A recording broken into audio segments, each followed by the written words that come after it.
महाभारत को सनातन धर्म का पांचवा वेद भी माना जाता है। महाभारत में कुल 1,10,000 श्लोक हैं। कहा जाता है कि महाभारत द्वापर युग की रचना है, जिस युग में भगवान हरि श्री कृष्ण का अवतार लिए थे। इसलिए महाभारत हिंदुओं के समस्त धार्मिक ग्रंथों में काफी पवित्र भी माना जाता है। नारायण स्वरूप भगवान श्री कृष्ण, उनके शाखा अर्जुन, देवी सरस्वती और भगवान व्यास जी को नमन करके असुरों पर विजय प्राप्त करवाने वाली महाभारत की कथा का अध्ययन प्रत्येक व्यक्ति को अवश्य करना चाहिए। इसके लिए प्रतिओम ऑफिशियल चैनल प्रस्तुत करता है संपूर्ण महाभारत कथा। नमस्कार मित्रों, आपका अपना प्रतिओम ऑफिशियल चैनल में आपका स्वागत है। वीडियो अच्छी लगे तो लाइक, सब्सक्राइब और शेयर करिए, जिससे कि हम और जानकारी आपको देते रहें। चलिए वीडियो में अब हम आगे चलते हैं। चंद्रवंश से कुरुवंश तक की उत्पत्ति पुराणों के अनुसार ब्रह्मा जी से अत्रि, अत्रि से चंद्रमा, चंद्रमा से बुध और बुध से इलानंदन पुरूरवा का जन्म हुआ। पुरूरवा से आयु, आयु से राजा नहुष और नहुष से ययाति उत्पन्न हुए। ययाति से पुरु हुए। पुरु के वंश में भरत और भरत के कुल में राजा कुरु हुए। कुरु के वंश में शांतनु छठे जन्म हुआ। शांतनु से गंगानंदन भीष्म उत्पन्न हुए। उनके दो छोटे भाई और थे, चित्रांगद और विचित्रवीर्य। ये शांतनु से सत्यवती के गर्भ से उत्पन्न हुए थे। शांतनु के स्वर्गलोक चले जाने पर भीष्म ने अविवाहित रहकर अपने भाई विचित्रवीर्य के राज्य का पालन किया। चित्रांगद बाल्यावस्था में ही चित्रांगद नाम वाले गंधर्व के द्वारा मारे गए। फिर भीष्म संग्राम में विपक्षी को परास्त करके काशीराज की 3 कन्याओं अंबा, अंबिका और अंबालिका को हर लाए। वे दोनों विचित्रवीर्य की भार्याएं हुईं। कुछ काल के बाद राजा विचित्रवीर्य राजयक्ष्मा से ग्रस्त हो स्वर्गवासी हो गए। तब सत्यवती की अनुमति से व्यास जी के द्वारा नियोग द्वारा अंबिका के गर्भ से राजा धृतराष्ट्र और अंबालिका के गर्भ से पांडु उत्पन्न हुए। गांधारी के गर्भ से धृतराष्ट्र को 100 पुत्रों की प्राप्ति हुई, जिनमें दुर्योधन सबसे बड़ा था, और पांडु के युधिष्ठिर, भीम, अर्जुन, नकुल, सहदेव आदि 5 पुत्र हुए। पांडु का राज्य अभिषेक धृतराष्ट्र जन्म से ही अंधे थे, अतः उनकी जगह पर पांडु को राजा बनाया गया। इससे धृतराष्ट्र को सदा अपनी नेत्रहीनता पर क्रोध आता और पांडु से द्वेष भावना होने लगती। पांडु ने संपूर्ण भारतवर्ष को जीतकर कुरु राज्य की सीमाओं का यवनों के देश तक विस्तार कर दिया। एक बार राजा पांडु अपनी दोनों पत्नियों कुंती तथा माद्री के साथ आखेट के लिए वन में गए। वहां उन्हें एक मृग का मैथुनरथ जोड़ा दृष्टिगत हुआ। पांडु ने तत्काल अपने बाण से उस मृग को घायल कर दिया। मरते हुए मृग रूपधारी निर्दोष ऋषि ने पांडु को शाप दिया, राजन, तुम्हारे समान क्रूर पुरुष इस संसार में कोई भी नहीं होगा। तूने मुझे मैथुन के समय बाण मारा है, अतः जब कभी भी तू मैथुनरथ होगा, तेरी मृत्यु हो जाएगी। इस शाप से पांडु अत्यंत दुखी हुए और अपनी रानियों से बोले, हे देवियों, अब मैं अपनी समस्त वासनाओं का त्याग करके इस वन में ही रहूंगा। तुम लोग हस्तिनापुर लौट जाओ। उनके वचनों को सुनकर दोनों रानियों ने दुखी होकर कहा, नाथ, हम आपके बिना एक क्षण भी जीवित नहीं रह सकती। आप हमें भी वन में अपने साथ रखने की कृपा कीजिए। पांडु ने उनके अनुरोध को स्वीकार करके उन्हें वन में अपने साथ रहने की अनुमति दे दी। इसी दौरान राजा पांडु ने अमावस्या के दिन ऋषि मुनियों को ब्रह्मा जी के दर्शनों के लिए जाते हुए देखा। उन्होंने उन ऋषि मुनियों से स्वयं को साथ ले जाने का आग्रह किया। उनके इस आग्रह पर ऋषि मुनियों ने कहा, राजन, कोई भी निसंतान पुरुष ब्रह्मलोक जाने का अधिकारी नहीं हो सकता, अतः हम आपको अपने साथ ले जाने में असमर्थ हैं। ऋषि मुनियों की बात सुनकर पांडु अपनी पत्नी से बोले, हे कुंती, मेरा जन्म लेना ही वृथा हो रहा है, क्योंकि संतानहीन व्यक्ति पितृऋण, अर्षिऋण, देवऋण तथा मनुष्य ऋण से मुक्ति नहीं पा सकता। क्या तुम पुत्र प्राप्ति के लिए मेरी सहायता कर सकती हो? कुंती बोली, हे आर्यपुत्र, दुर्वासा ऋषि ने मुझे ऐसा मंत्र प्रदान किया है जिससे मैं किसी भी देवता का आह्वान करके मनोवांछित वस्तु प्राप्त कर सकती हूं। आप आज्ञा करें, मैं किस देवता को बुलाऊं? इस पर पांडु ने धर्म को आमंत्रित करने का आदेश दिया। धर्म ने कुंती को पुत्र प्रदान किया, जिसका नाम युधिष्ठिर रखा गया। कालांतर में पांडु ने कुंती को पुनः 2 बार वायुदेव तथा इंद्रदेव को आमंत्रित करने की आज्ञा दी। वायुदेव से भीम तथा इंद्र से अर्जुन की उत्पत्ति हुई। तत्पश्चात पांडु की आज्ञा से कुंती ने माद्री को उस मंत्र की दीक्षा दी। माद्री ने अश्विनी कुमारों को आमंत्रित किया और नकुल तथा सहदेव का जन्म हुआ। एक दिन राजा पांडु माद्री के साथ वन में सरिता के तट पर भ्रमण कर रहे थे। वातावरण अत्यंत रमणीक था और शीतल मंद सुगंधित वायु चल रही थी। सहसा वायु के झोंके से माद्री का वस्त्र उड़ गया। इससे पांडु का मन चंचल हो उठा और वे मैथुन में प्रवृत्त हुए ही थे कि शापवश उनकी मृत्यु हो गई। माद्री उनके साथ सती हो गई, किंतु पुत्रों के पालन पोषण के लिए कुंती हस्तिनापुर लौट आई। वहां रहने वाले आर्षि मुनि पांडवों को राजमहल छोड़कर आ गए। आर्षि मुनि तथा कुंती के कहने पर सभी ने पांडवों को पांडु का पुत्र मान लिया और उनका स्वागत किया। कर्ण का जन्म, लाक्षागृह षड्यंत्र तथा द्रौपदी स्वयंवर जब कुंती का विवाह नहीं हुआ था, उसी समय सूर्य के अंश से उनके गर्भ से कर्ण का जन्म हुआ था। परंतु लोकलाज के भय से कुंती ने कर्ण को एक बक्से में बंद करके गंगा नदी में बहाया। कर्ण गंगा जी में बहता हुआ जा रहा था कि महाराज धृतराष्ट्र के सारथी अधिरथ और उनकी पत्नी राधा ने उसे देखा और उसे गोद ले लिया और उसका लालन पालन करने लगे। कुमार अवस्था से ही कर्ण की रुचि अपने पिता अधिरथ के समान रथ चलाने की बजाय युद्ध कला में अधिक थी। कर्ण और उसके पिता अधिरथ आचार्य द्रोण से मिले, जो कि उस समय युद्ध कला के सर्वश्रेष्ठ आचार्यों में से एक थे। द्रोणाचार्य उस समय कुरु राजकुमारों को शिक्षा दिया करते थे।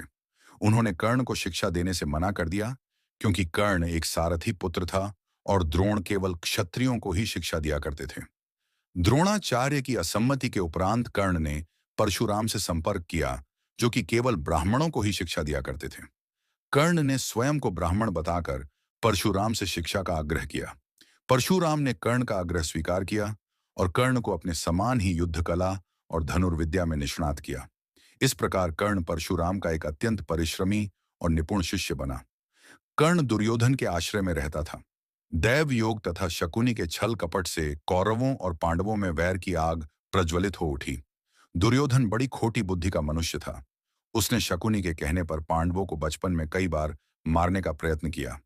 युवावस्था में आकर जब गुणों में उससे अधिक श्रेष्ठ युधिष्ठिर को युवराज बना दिया गया, तो शकुनी ने लाक्ष के बने हुए भवन में पांडवों को रखकर आग लगाकर उन्हें जलाने का प्रयत्न किया। किंतु विदुर की सहायता से पांचों पांडव अपनी माता के साथ उस जलते हुए घर से बाहर निकल गए। वहां से एक चक्रा नगरी में जाकर वे मुनि के वेश में एक ब्राह्मण के घर में निवास करने लगे। फिर बक नामक राक्षस का वध करके व्यास जी के कहने पर वे पांचाल राज्य में, जहां द्रौपदी का स्वयंवर होने वाला था, गए। पांचाल राज्य में अर्जुन के लक्ष्य भेदन के कौशल से मत्स्य भेद होने पर पांचों पांडवों ने द्रौपदी को पत्नी रूप में प्राप्त किया। इंद्रप्रस्थ की स्थापना द्रौपदी स्वयंवर के पहले विदुर को छोड़कर सभी पांडवों को मृत समझने लगे, और इस कारण धृतराष्ट्र ने इस कारण शकुनी के कहने पर दुर्योधन को युवराज बना दिया। द्रौपदी स्वयंवर के तत्पश्चात दुर्योधन आदि को पांडवों के जीवित होने का पता चला। पांडवों ने कौरवों से अपना राज्य मांगा, परंतु गृह युद्ध के संकट से बचने के लिए युधिष्ठिर ने कौरवों द्वारा दिए खंडहर स्वरूप खांडव वन आधे राज्य के रूप में प्राप्त किया।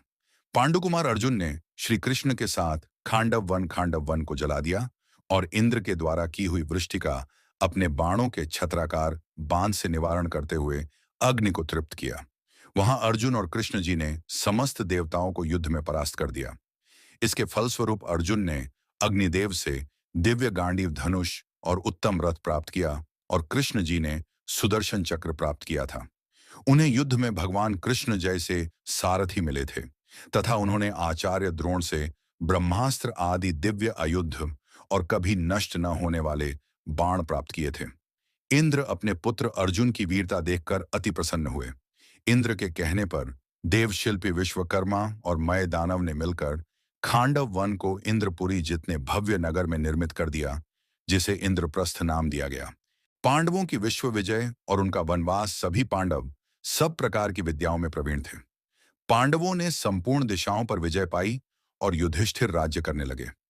उन्होंने प्रचुर सुवर्ण राशि से परिपूर्ण राजसूय यज्ञ का अनुष्ठान किया। उनका यह वैभव दुर्योधन के लिए असह्य हो उठा।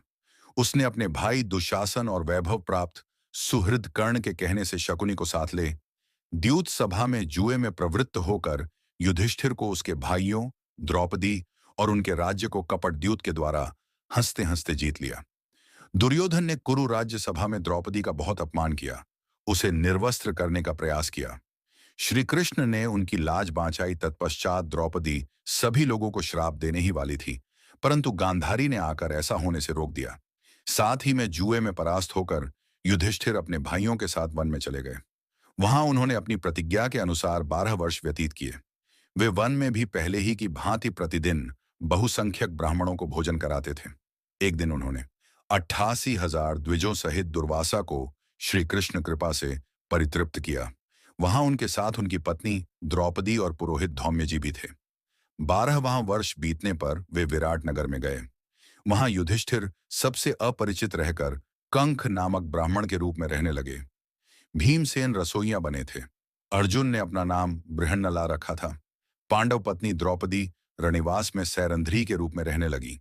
इसी प्रकार नकुल सहदेव ने भी अपने नाम बदल लिए थे। भीमसेन ने रात्रिकाल में द्रौपदी का सतीत्व हरण करने की इच्छा रखने वाले कीचक को मार डाला। तत्पश्चात कौरव विराट की गौओं को हरकर ले जाने लगे। तब उन्हें अर्जुन ने परास्त किया।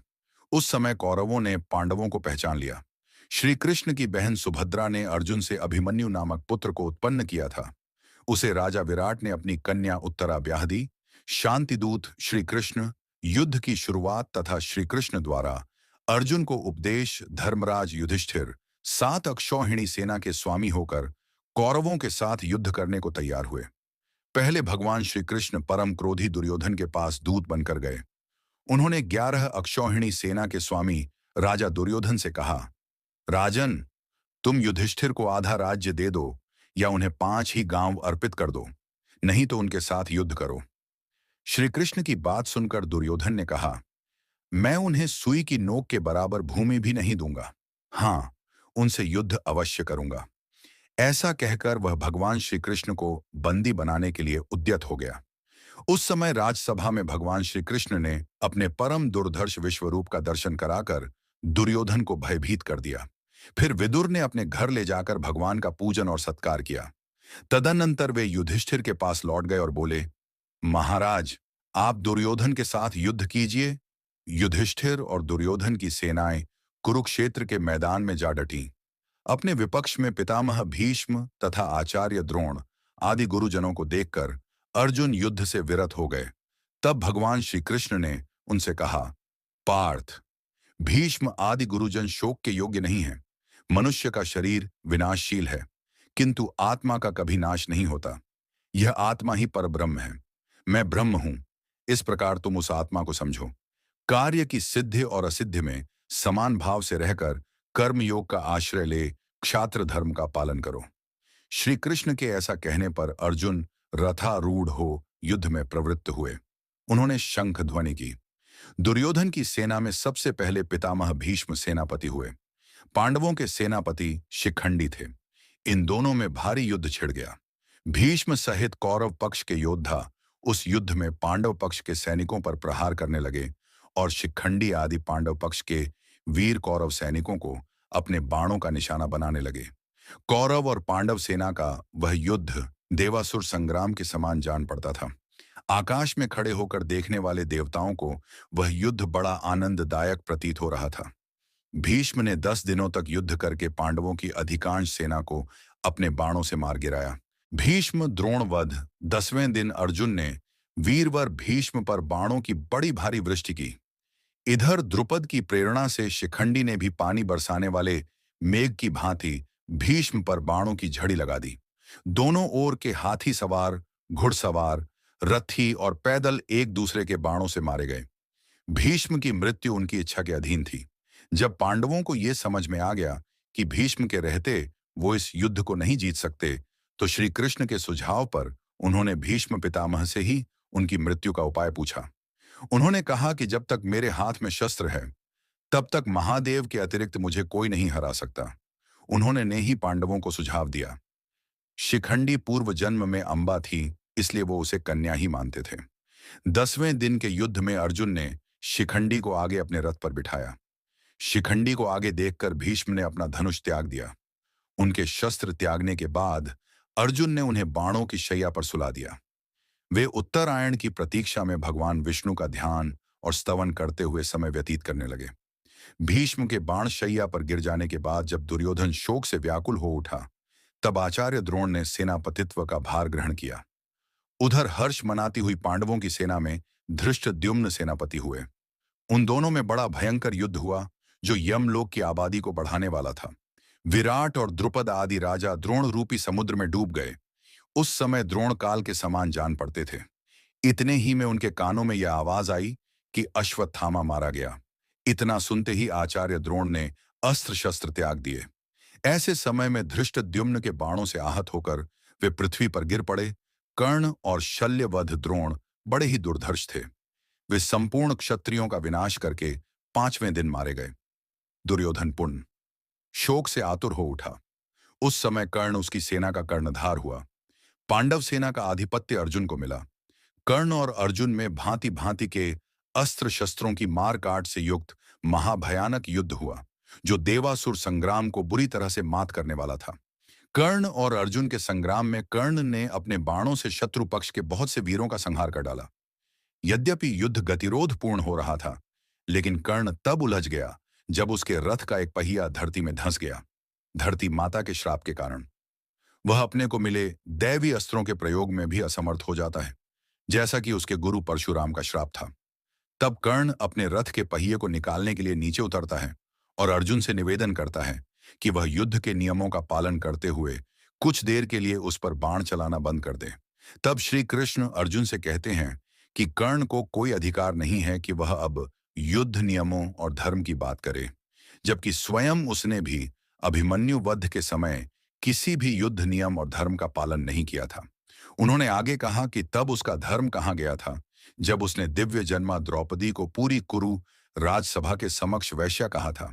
द्युत क्रीड़ा भवन में उसका धर्म कहाँ गया था। इसलिए अब उसे कोई अधिकार नहीं कि वह किसी धर्म या युद्ध नियम की बात करे। और उन्होंने अर्जुन से कहा कि अभी कर्ण असहाय है, ब्राह्मण का श्राप फलीभूत हुआ, इसलिए वह उसका वध करे। श्री कृष्ण कहते हैं कि यदि अर्जुन ने इस निर्णायक मोड़ पर अभी कर्ण को नहीं मारा, तो संभवतः पांडव उसे कभी भी नहीं मार सकेंगे और यह युद्ध कभी भी नहीं जीता जा सकेगा। तब अर्जुन ने एक दैवीय अस्त्र का उपयोग करते हुए कर्ण का सिर धड़ से अलग कर दिया। कर्ण के शरीर के भूमि पर गिरने के बाद एक ज्योति कर्ण के शरीर से निकली और सूर्य में समाहित हो गई। तदनंतर राजा शल्य कौरव सेना के सेनापति हुए, किंतु वे युद्ध में आधे दिन तक ही टिक सके। दोपहर होते होते राजा युधिष्ठिर ने उन्हें मार दिया। दुर्योधन वध और महाभारत युद्ध की समाप्ति दुर्योधन की प्राय सारी सेना युद्ध में मारी गई थी। अंततोगत्वा उसका भीमसेन के साथ युद्ध हुआ। उसने पांडव पक्ष के पैदल आदि बहुत से सैनिकों का वध करके भीमसेन पर धावा किया। उस समय गदा से प्रहार करते हुए दुर्योधन के अन्य छोटे भाई भी भीमसेन के ही हाथ से मारे गए थे। महाभारत संग्राम के उस 18वें दिन रात्रिकाल में महाबली अश्वत्थामा ने पांडवों की सोई हुई एक अक्षौहिणी सेना को सदा के लिए सुला दिया। उसने द्रौपदी के 5 पुत्रों, उसके पांचाल देशीय बंधुओं तथा धृष्टद्युम्न को भी जीवित नहीं छोड़ा। द्रौपदी पुत्रहीन होकर रोने बिलखने लगी। तब अर्जुन ने सिंह के अस्त्र से अश्वत्थामा को परास्त करके उसके मस्तक की मणि निकाल ली। उसे मारा जाता देख द्रौपदी ने ही अनुनय विनय करके उसके प्राण बचाए। अश्वत्थामा इतने पर भी दुष्ट अश्वत्थामा ने उत्तरा के गर्भ को नष्ट करने के लिए उस पर अस्त्र का प्रयोग किया। वह गर्भ उसके अस्त्र से प्राय दग्ध हो गया था, किंतु भगवान श्री कृष्ण ने उसको पुण्य जीवन दान दिया। उत्तरा का वही गर्भस्थ शिशु आगे चलकर राजा परीक्षित के नाम से विख्यात हुआ। कृतवर्मा, कृपाचार्य तथा अश्वत्थामा, ये 3 कौरव पक्षीय वीर उस संग्राम से जीवित बचे। दूसरी ओर 5 पांडव, सात्यकी तथा भगवान श्री कृष्ण ये 7 ही जीवित रह सके, दूसरे कोई नहीं बचे। उस समय सब ओर अनाथा स्त्रियों का आर्तनाद व्याप्त हो रहा था। भीमसेन आदि भाइयों के साथ जाकर युधिष्ठिर ने उन्हें सांत्वना दी तथा रणभूमि में मारे गए सभी वीरों का दाह संस्कार करके उनके लिए जलांजलि, दे धन आदि का दान किया। तत्पश्चात कुरुक्षेत्र में शरशैया पर आसीन शांतनु नंदन भीष्म के पास जाकर युधिष्ठिर ने उनसे समस्त शांतिदायक धर्म, राजधर्म, आपद धर्म, मोक्ष धर्म तथा दान धर्म की बातें सुनी। फिर वे राज सिंहासन पर आसीन हुए। इसके बाद उन शत्रुमर्दन राजा ने अश्वमेध यज्ञ करके उसमें ब्राह्मणों को बहुत धन दान किया। तदनंतर द्वारका से लौटे हुए अर्जुन के मुख से मूसल कांड के कारण प्राप्त हुए शाप से पारस्परिक युद्ध द्वारा यादवों के संहार का समाचार सुनकर युधिष्ठिर ने परीक्षित को राजासन पर बिठाया और स्वयं भाइयों के साथ महाप्रस्थान कर स्वर्गलोक को सिधार हुए। यदुकुल का संहार और पांडवों का स्वर्ग गमन जब युधिष्ठिर राज सिंहासन पर विराजमान हो गए, तब धृतराष्ट्र गृहस्थ आश्रम से वानप्रस्थ आश्रम में प्रविष्ट हो वन में चले गए, अथवा ऋषियों के एक आश्रम से दूसरे आश्रमों में होते हुए वे वन को गए। उनके साथ देवी गांधारी और पृथा, कुंती भी थीं। विदुर जी दावानल से दग्ध हो स्वर्ग सिधारे। इस प्रकार भगवान विष्णु ने पृथ्वी का भार उतारा और धर्म की स्थापना तथा अधर्म का नाश करने के लिए पांडवों को निमित्त बनाकर दानव दैत्य आदि का संहार किया। तत्पश्चात भूमि का भार बढ़ाने वाले यादव कुल का भी ब्राह्मणों के शाप के बहाने मूसल के द्वारा संहार कर डाला। अनिरुद्ध के पुत्र वज्र को राजा के पद पर अभिषिक्त किया। तदनंतर देवताओं के अनुरोध से प्रभास क्षेत्र में श्री हरि स्वयं ही स्थूल शरीर की लीला का संवरण करके अपने धाम को पधारे। वे इंद्रलोक और ब्रह्मलोक में स्वर्गवासी देवताओं द्वारा पूजित होते हैं। बलराम जी शेषनाग के स्वरूप थे, अतः उन्होंने पाताल रूपी स्वर्ग का आश्रय लिया। अविनाशी भगवान श्री हरि ध्यानी पुरुषों के ध्येय हैं। उनके अंतर्धान हो जाने पर समुद्र ने उनके निजी निवास स्थान छोड़ शेष द्वारकापुरी को अपने जल में डुबा दिया। अर्जुन ने मरे हुए यादवों का दाह संस्कार करके उनके लिए जलांजलि दी और धन आदि का दान किया। भगवान श्री कृष्ण की रानियों को, जो पहले अप्सराएं थीं और अष्टावक्र के शाप से मानवी रूप में प्रकट हुई थीं, लेकर हस्तिनापुर को चले। मार्ग में डंडे लिए हुए भीलों ने अर्जुन का तिरस्कार करके उन सबको छीन लिया। यह भी अष्टावक्र के शाप से ही संभव हुआ था। इससे अर्जुन के मन में बड़ा शोक हुआ। फिर महर्षि व्यास के सांत्वना न देने पर उन्हें यह निश्चय हुआ कि भगवान श्री कृष्ण के समीप रहने से ही मुझ में बल था। हस्तिनापुर में आकर उन्होंने भाइयों सहित राजा युधिष्ठिर से, जो उस समय प्रजा वर्ग का पालन करते थे, यह सब समाचार निवेदन किया। वे बोले, भैया, वही धनुष है, वे ही बाण हैं, वही रथ है और वे ही घोड़े हैं, किंतु भगवान श्री कृष्ण के बिना सब कुछ उसी प्रकार नष्ट हो गया जैसे अश्रोत्रिय को दिया हुआ दान। यह सुनकर धर्मराज युधिष्ठिर ने राज्य पर परीक्षित को स्थापित कर दिया। इसके बाद बुद्धिमान राजा संसार की अनित्यता का विचार करके द्रौपदी तथा भाइयों को साथ ले हिमालय की तरफ महाप्रस्थान के पथ पर अग्रसर हुए। उस महापट में क्रमशः द्रौपदी, सहदेव, नकुल, अर्जुन और भीमसेन एक एक करके गिर पड़े। इससे राजा शोकमग्न हो गए। तदनंतर वे इंद्र के द्वारा लाए हुए रथ पर आरूढ़ हो दिव्य रूपधारी भाइयों सहित स्वर्ग को चले गए।